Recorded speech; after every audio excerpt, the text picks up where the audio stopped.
Hi Kylie, my name is Alicia. I am a nurse here at the clinic. Your doctor has asked me to provide you with some education about iron deficiency anemia during your pregnancy.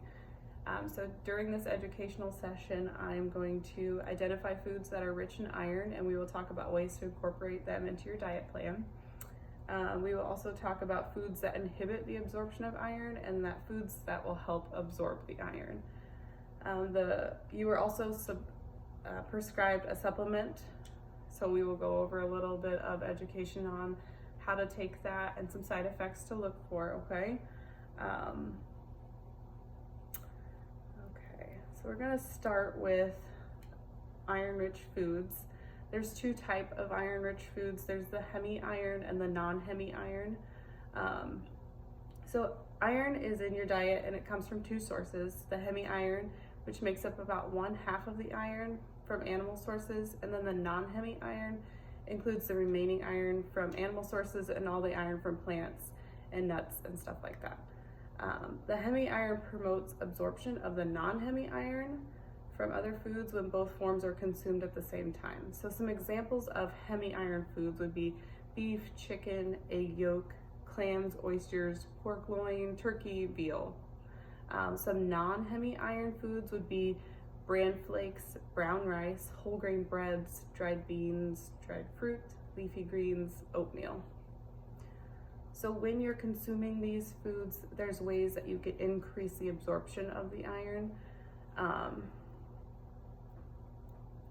So hemi-iron promotes absorption of non-hemi-iron from other foods when they are both consumed together. So an example of this would be a leafy green salad topped with chicken, or a hamburger with leafy greens on top of a whole grain bun. That's consuming both of those together, helps with the absorption of that. Also, the absorption of non-hemi-iron is enhanced by vitamin C. Examples of vitamin C include citrus fruits, peppers, and broccoli. So in the morning when you're taking the supplement, you could take it with your orange juice. So the non-hemi-iron absorption can be inhibited by caffeine and milk, and some examples of caffeine can include coffees, teas, sodas, so you'll want to avoid those.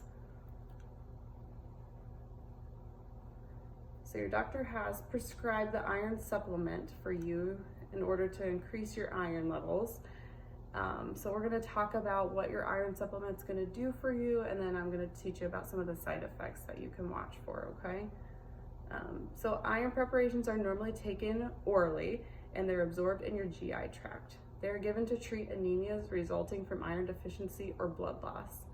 When it's absorbed, the iron is combined with the transferrins. This complex is then transported to the bone marrow and incorporated into the hemoglobin. Your hemoglobin is a protein in red blood cells that carries oxygen to your tissues. And during your pregnancy, you need double the amount of iron that a non-pregnant woman needs. So your body requires this iron to make more blood supply to carry oxygen to your baby. So some side effects that you're going to see while taking this, you might be a little bit constipated. Your stools might be black or dark green. You might have some nausea or vomiting if you take this on an empty stomach. So like I talked about before, you're going to want to take the iron supplement with your orange juice in the morning to enhance your absorption. Some of those GI side effects can go away if you take it with food, but just make sure you don't take it with milk. And then you're going to want to increase your fluids and fiber when you're taking the supplement to decrease the constipation. Okay?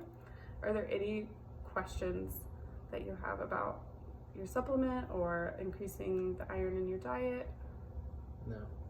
Okay. All right, that's all I have for you then today.